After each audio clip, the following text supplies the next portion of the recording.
Marketing involves providing consumers with need-satisfying goods and services which create consumer satisfaction. Although marketing applies equally to physical goods and to services, services differ from physical goods in a number of distinct ways. Services are deeds or activities performed by one party for another. Services include everything from receiving a haircut and having an automobile repaired to visiting a science museum or renting a hotel room. Demand for services is high. In fact, consumers spend more on services than they do on physical goods. Services differ from physical goods in many ways. For example, services are intangible. They often cannot be felt, viewed, or tasted before they are purchased. Customers often do not know exactly what they will get from a service until they have actually purchased it. As a result, service providers such as Hilton Hotels go to great lengths to build the reputation of their brands. By establishing the Hilton brand in the minds of customers, Hilton Hotels provides a sense of tangibility to their offerings.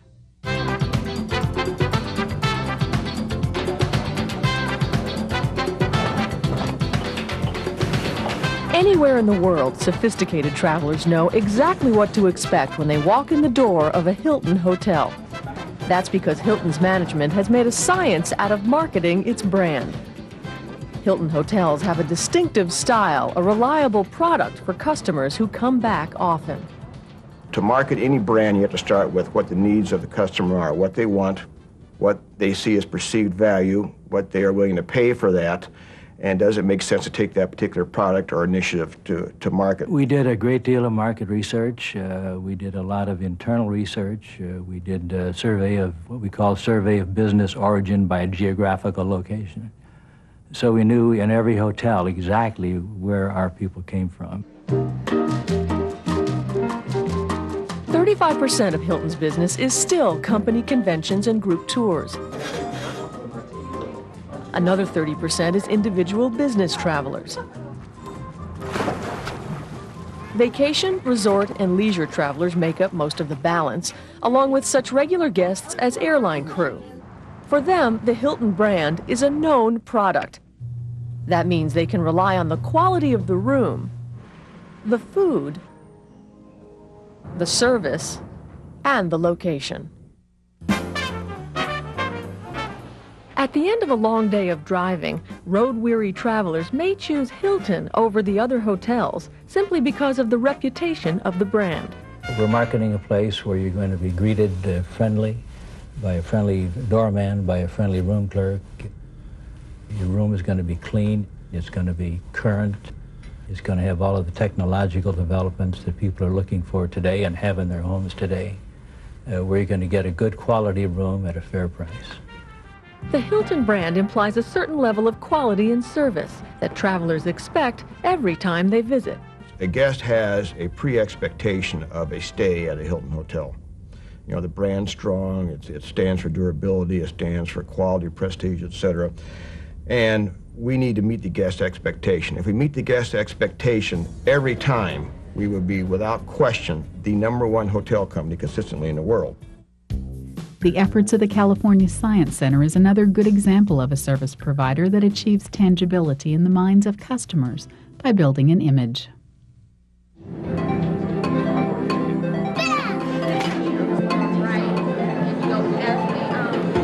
The California Science Center is a family destination. It's a place where visitors, young and old alike, can see, hear, and feel that science is more than just interesting, it's fun. I love it. It's cool, amazing. It's fantastic. As a nonprofit institution, the center's marketing strategy is defined by its mission. What really is driving the heart of the marketing program is to develop messages and images that provide an unconditional welcome to people. And science clearly is at the forefront of the messages, credibility, relevancy, and having fun at the same time, and the idea that learning can be fun is embodied in just about everything we do. This is fun. Let's make a cricket. As with any institution, the challenge for the California Science Center is to define its product, both the exhibits and the experience. Oh, that's so cool.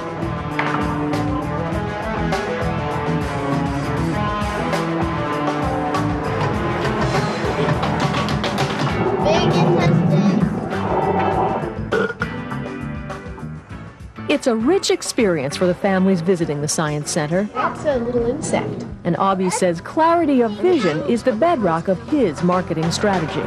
The way we differentiate the institution among the other family leisure time activities that you have happening here in Greater Los Angeles, we see ourselves as competing with the shopping malls, the local beaches, the other themed attractions, the other museums certainly, and we're looking to create a sense of a value added for a family.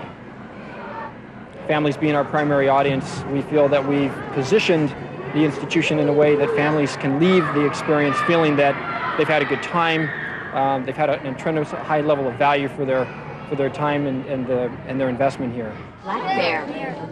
Researchers continually ask guests what they like about the exhibits, what they find challenging, and whether the Science Center is a good place to learn. Visitors are also asked if they've seen the Science Center's advertising and where. The center measures its success in the entertainment marketplace in a most direct way. It reached its goal of 2 million annual visitors in the first 6 months after it opened in 1998. For me personally, in sort of guiding the overall marketing strategy, the idea that parents can come and add value to their children's lives and to their own lives is important to us.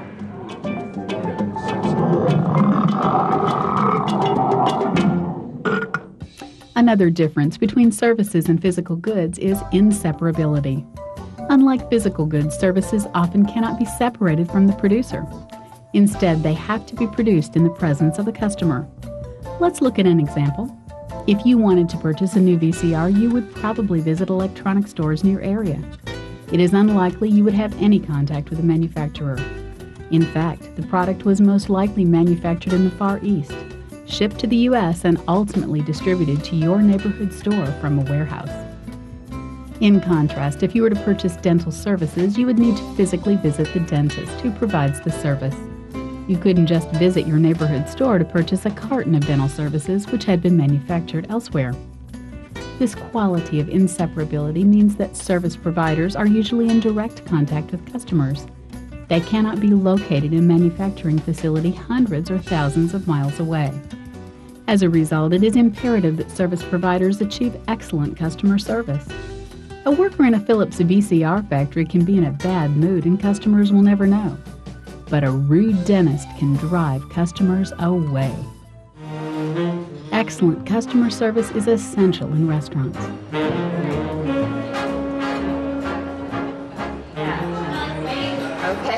It's a tough business. About 90% of restaurants go out of business within the first 3 years of existence. A lot of people get into it thinking they have a good recipe from their mom, they can be successful at it, but it's a business with a lot of variables, and you have to have a lot of controls in place on a day-to-day basis. Plus, no matter how good you were today, tomorrow is a whole new day.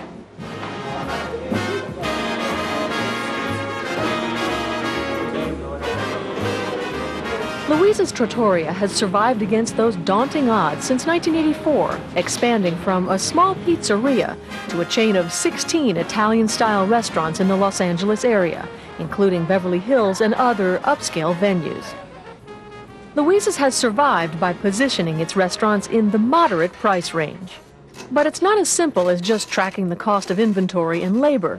Remember, they're selling service. I mean, we have food and beverage on the menu, but that's not what we sell. What you really come to Louise's to buy is an experience. So it's an intangible. And maybe they could get by with fewer waiters and waitresses and spread them a little thinner in the dining room, but consequently, the guests may not have as good a dining experience, so realistically, we'd like them to have fewer table stations and give better service.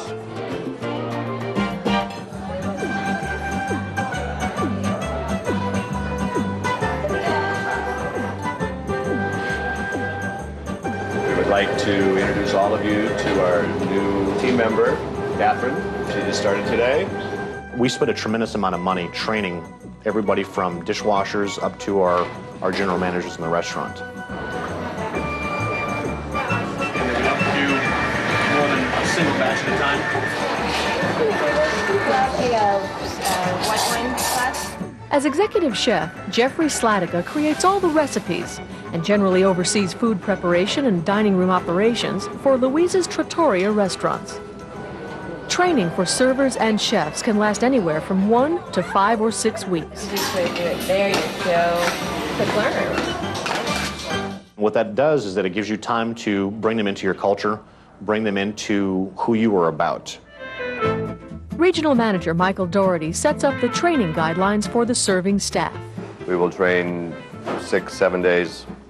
During that time, they're basically shadowing our trainers. They don't have actual tables yet until the 5th or 6th day. So we invest time into them. They're not productive for us yet. In that training week, servers must taste all the food on the menu, know the ingredients of all 6 salad dressings, and be able to recommend the right wine for each meal. Once they get onto the floor and they have their own stations, they're on the schedules, then that's when we expect them to be productive. It's important for us to train them thoroughly so when they get on the floor, they have the menu knowledge, they have the skills. A, they're going to make us money, and B, they're going to stay. If you don't have a good solid training program, what you end up with is you end up having people that are going off in 30 different directions, thinking that they know what the ultimate goal is or what the company's vision is. Today we suggest pairing the Pinot Grigio Mezzacorona with the salmon. It's $5.95 a glass. If your training doesn't reflect on who you are as a company and what your values are and what your company's vision is, then eventually it's going to affect your sales in the restaurants. Good training means better service, which means more business. That means bigger tips and higher pay for the staff.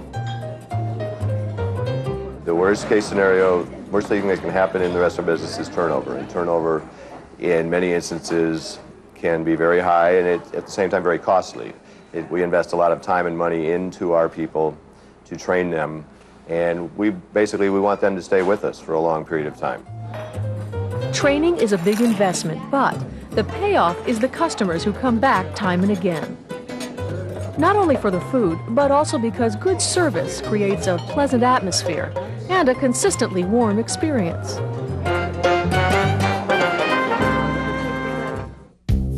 Training has been institutionalized for the Hilton Hotel organization. One upshot of Conrad Hilton's experience as his own employee can be seen here at the campus of the University of Houston. This is the home to the Conrad N. Hilton College of Hotel and Restaurant Management.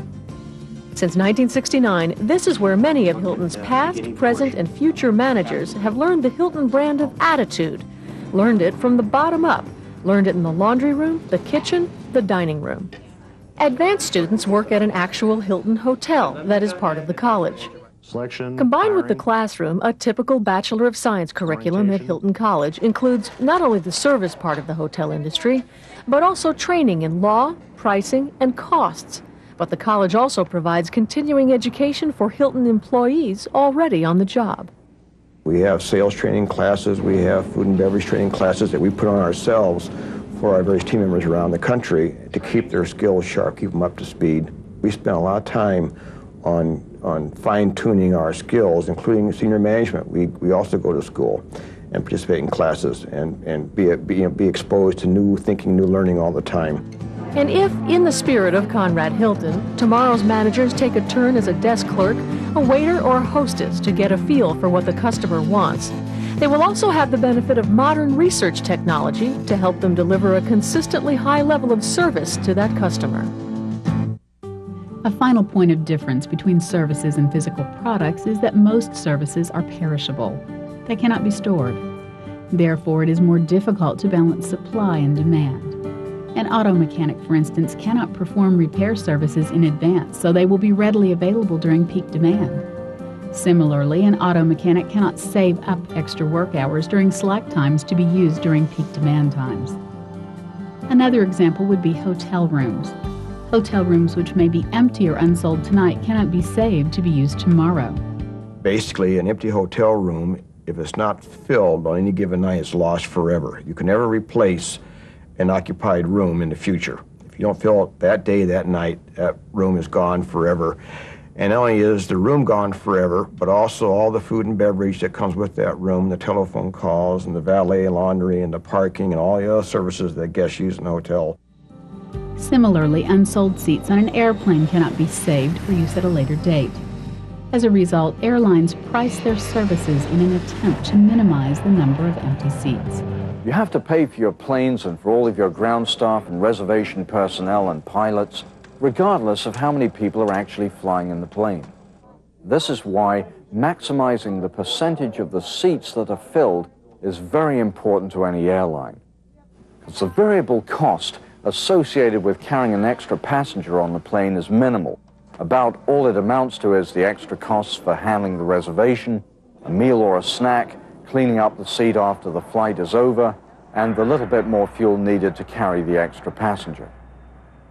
Because all the variable costs combined are so small, the name of the game in the airline business is always to maximize volume. Maximize the number of seats that are filled, because once you pass the break-even point on a flight, the money you then make in profit can be very, very substantial. In conclusion, marketing involves providing consumers with need-satisfying goods and services which create customer satisfaction. Whether a marketer is providing a physical good, a service, or a combination of both, the goal is to satisfy customers. When the product is a service, the challenge is often greater.